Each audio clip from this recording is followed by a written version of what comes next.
Okay. Alright. Hippocrates. Kasi nakailang Hippocrates? Wala. Nakadungog ni Hippocrates. Nakadungog na ta.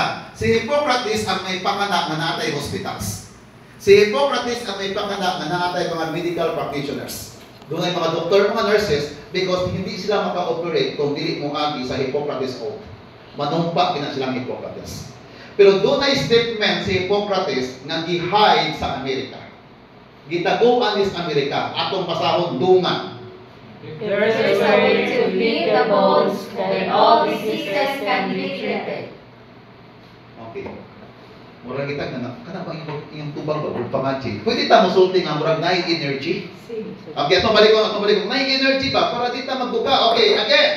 If there's a way to heal the bones, then all diseases can be treated. Kung dunay paaging mainitan ang bukog, tanang sakit maulian.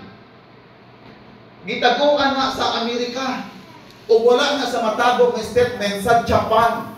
O mauna sa rason nga ang mga Hapones taas o kinabuhi sa tibuok kalibutan.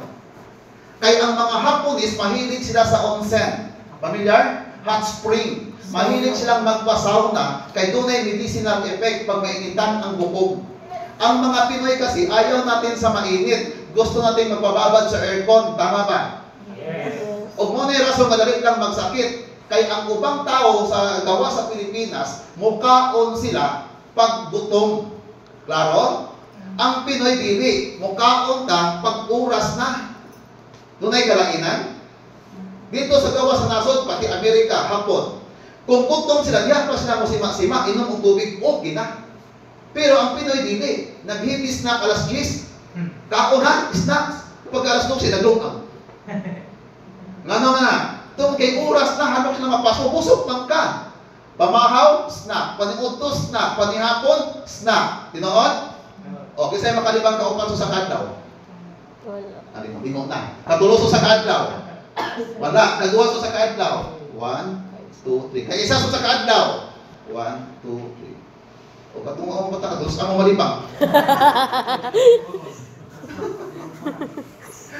O, katawas ng lorita. Pagkaon sa lamisa, paupang